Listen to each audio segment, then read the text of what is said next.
Regardons ici les tableaux des temps. Vous avez les temps, leur emploi, la conjugaison affirmative, la conjugaison des questions et les phrases négatives.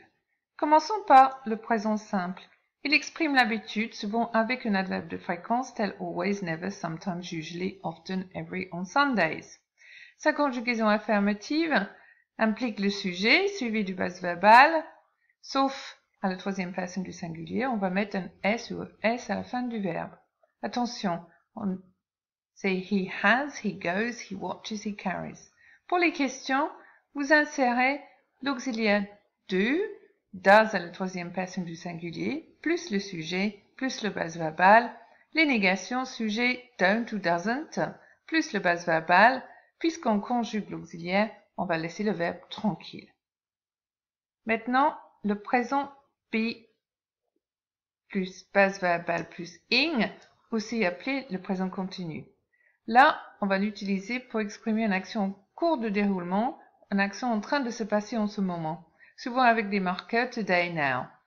Les verbes want, like, hate, know, understand et quelques autres ne se mettent pas à la forme base verbale plus ing.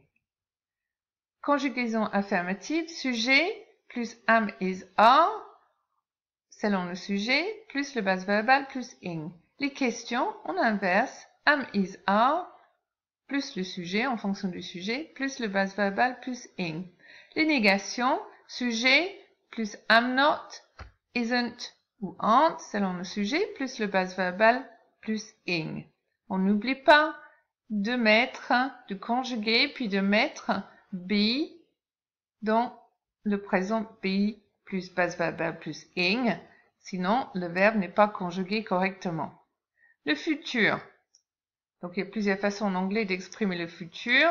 Là, c'est be plus going to, qui est employé pour exprimer une intention, I'm going to move, je vais déménager, une prévision, on voit des nuages dans le ciel, on dit it's going to rain. Là, on a le sujet, plus am, is, are, plus going to, plus base verbale. Les questions, c'est am, is, are, plus le sujet, en fonction du sujet, plus going to, plus base verbale. Et la forme négative, c'est le sujet, plus am not going to, isn't going to, aren't going to, plus le base verbale.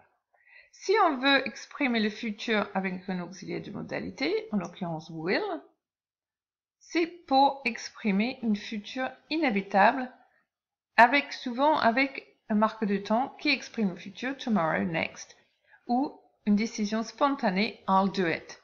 Attention aux subordonnés de temps, when I'm 18, I'll drive a car, subordonné au présent, principal au futur. À la forme affirmative, on met notre sujet plus will plus le base verbal. Si on a déjà can dans la phrase will be able to, must, will have to, permission, will be allowed to. Donc, pour les équivalents. Pour les questions, will plus sujet plus le base verbal. Pour les phrases négatives, sujet plus won't plus le base verbal. Passons maintenant au temps passé.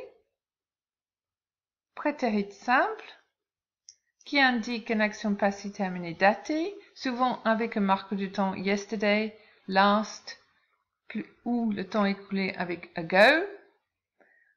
Pour la forme affirmative, on a le sujet, plus le base verbal si le verbe est régulier plus ed, sinon c'est le verbe irrégulier et il faut apprendre la liste. Si c'est une question, on met did, plus le sujet plus le base verbal, et si c'est une forme négative, c'est sujet plus didn't plus base verbal. Si on va utiliser le prétérit be plus base verbale plus ing ou prétérit continu, c'est pour exprimer une action qui était en train de se passer à un moment du passé. Attention aux actions simultanées. I was having a bath when the phone rang. I was having a bath, action en cours, on va utiliser le prétérit be plus base verbale plus ing, qui est interrompu par une action brève, et là, on va utiliser le prétérit simple. Alors, pour conjuguer à la forme affirmative, vous avez votre sujet plus was were plus le base verbal plus ing. Pour une question, on inverse l'auxiliaire le sujet, was, were plus sujet, plus la base verbale plus ing. Et pour les formes négatives, sujet plus wasn't ou weren't, plus base verbale plus ing. Passons maintenant au present perfect. On l'utilise pour exprimer une action qui vient juste de se passer, I've just met him, des résultats actuels d'une action passée avec une date non précisée, the car is clean, I have washed it, ou le bilan d'une expérience vécue, I have seen this film 3 times, I've already seen this film, I have never seen it. Aussi, pour une action commencée dans le passé et non achevée, donc on précise le début avec since plus date ou la durée for plus durée. I have known him since 1985, for example, ou for 27 years. Alors, comment on le conjugue? Forme affirmative, sujet plus have has plus participe passé, donc soit base verbale plus ed, soit le troisième colonne de liste des verbes irréguliers. Pour les questions, c'est have plus ou has, plus le sujet, plus le participe passé du verbe. Et les phrases négatives, on va mettre notre sujet et haven't ou hasn't, plus le participe passé du verbe. Si on va utiliser un present perfect continu ou be plus ing, c'est pour insister sur l'activité et non sur le résultat. Action juste terminée ou encore en cours. I'm dirty, I have been repairing my car. Donc là, on insiste le fait qu'on était en train de réparer la voiture.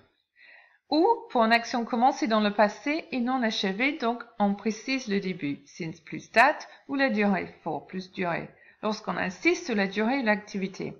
I have been living here for 15 years. Comment on conjugue à la forme affirmative? Sujet plus have has, plus been, plus le base verbal, plus ing. Pour les questions, c'est have has, plus sujet, plus been, plus base verbale, plus ing. Et pour les phrases négatives, c'est sujet, plus haven't ou hasn't en fonction du sujet, plus been, plus base verbale, plus ing. Attention, on utilise la forme simple pour parler d'un nombre de choses ou de fois. Exemple, I have written 3 letters. I have read this book twice. On va terminer avec le conditionnel présent et passé. Donc le conditionnel présent, c'est pour exprimer une condition, une hypothèse ou un souhait. On conjugue les phrases affirmatives avec un sujet would plus base verbale, les questions would plus sujet plus base verbale, et les phrases négatives, sujet wouldn't plus base verbale. Exemple. Attention. If I had a lot of money, au prétérit, I would buy a car, conditionnel. Conditionnel passé, c'est pour exprimer l'irréel du passé. Sujet plus would have plus participe passé. À la forme interrogative, on met would plus sujet plus have plus participe passé. Et à la forme négative, sujet plus wouldn't plus have plus participe passé. Attention, if I had known, past perfect, I wouldn't have come, past conditionnel. Voici les principaux temps de l'anglais.